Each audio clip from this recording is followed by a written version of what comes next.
Arakan army Bangladesh Myanmar সীমান্তের ২৭১ kilometre এলাকার সম্পূর্ণ নিয়ন্ত্রণ নিয়েছে। মিয়ানমারের পশ্চিম রাখাইন রাজ্যে আরাকান আর্মি এক ঐতিহাসিক বিজয়ের দ্বারপ্রান্তে পৌঁছেছে।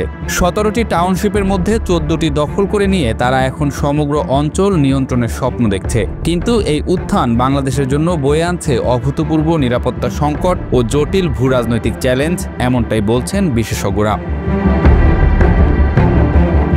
ডিসেম্বর ২০২৪ থেকে আগস্ট ২০২৫ পর্যন্ত নাফ নদী ও বঙ্গোপসাগরে আরাকান আর্মি প্রায় ২১১ জন বাংলাদেশি জেলেকে অপহরণ করেছে। যদিও পরে ১৮৯ জনকে ফিরিয়ে দেয়া হয়েছে, কিন্তু এই ঘটনা স্থানীয় জনগণের মধ্যে ভীতির সৃষ্টি করেছে।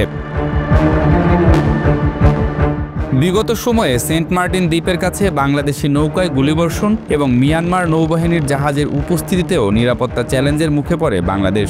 ৯ দিন ধরে দ্বীপের খাদ্য ও ওষুধের সরবরাহ হুমকির মুখে পড়েছিল।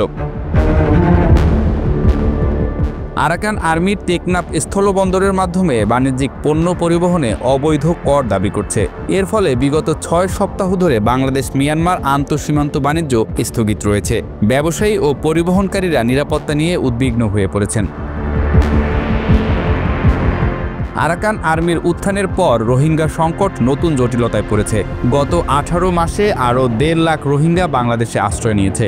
বর্তমানে কক্সবাজারে ১০ লাখের বেশি রোহিঙ্গা শরণার্থী রয়েছে। আরাকান আর্মি রোহিঙ্গাদের ফেরত নেয়ার ব্যাপারে অস্বীকৃতি জানিয়েছে এবং তাদের সীমান্ত পারাপার নিষিদ্ধ করেছে। উল্টোদিকে দিনে ৫০০ থেকে ১,০০০ মানুষকে রাখাইন থেকে বাংলাদেশে যেতে অনুমতি দিচ্ছে। ইন্টারন্যাশনাল ক্রাইসিস গ্রুপের প্রতিবেদন অনুযায়ী রোহিঙ্গা সশস্ত্র গোষ্ঠীগুলো কক্সবাজার শরণার্থী শিবিরে নতুন করে জঙ্গি নিয়োগ শুরু করেছে। ২০২৪ সালের শুরুতে ১,০০০-এরও বেশি তরুণ ও কিশোরকে জোরপূর্বক মিয়ানমারে যুদ্ধে পাঠানো হয়েছে। এই গোষ্ঠীগুলো ধর্মীয় ভাষা ব্যবহার করে আরাকান আর্মির বিরুদ্ধে জিহাদের ডাক দিচ্ছে বলেও জানা গেছে। তারা ২০২৪ সালের নভেম্বরে হারমোনি চুক্তি স্বাক্ষর করে একসাথে কাজ করার সিদ্ধান্ত নিয়েছে। এপ্রিলে বান্দরবানের থানচি উপজেলার ঝিরিমুখ এলাকায় আরাকান আর্মির সদস্যরা জলকেলি উৎসবে অংশ নিয়ে বাংলাদেশের ভূখণ্ডে অনুপ্রবেশ করে। এটি বাংলাদেশের আঞ্চলিক অখণ্ডতার প্রতি প্রত্যক্ষ হুমকি হিসেবে দেখা হচ্ছে। আরাকান আর্মি আন্তর্জাতিক মাদক ব্যবসায়ের সাথে জড়িত বলে অভিযোগ রয়েছে। এটি বাংলাদেশ মিয়ানমার সীমান্ত অঞ্চলে সরকারের মাদক বিরোধী অভিযানের জন্য বড় চ্যালেঞ্জ সৃষ্টি করেছে। আরাকান আর্মি চীনের বেল্ট অ্যান্ড রোড ইনিশিয়েটিভের অংশ কিয়াওকফিউ গভীর সমুদ্র বন্দর দখলের প্রস্তুতি নিচ্ছে। এই বন্দর $7.3 বিলিয়ন বিনিয়োগে নির্মিত এবং চীনের ইউনান প্রদেশের সাথে সরাসরি সংযুক্ত। প্রতিরক্ষা বিশ্লেষক অ্যান্থনি ডেভিসের মতে আরাকান আর্মির কাছে বন্দরটি দখলের উল্লেখযোগ্য সম্ভাবনা রয়েছে।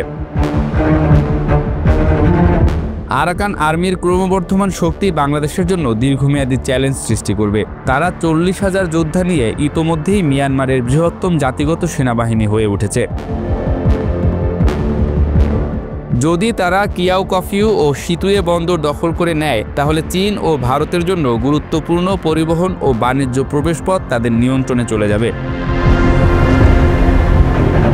বিশ্লেষকরা বলছেন বাংলাদেশকে এখনই কৌশলগত সিদ্ধান্ত নিতে হবে। আরাকান আর্মির সাথে সম্পর্ক রক্ষার চেষ্টা, রোহিঙ্গা সংকট মোকাবেলা এবং নিজের নিরাপত্তা স্বার্থ কিভাবে রক্ষা করবে।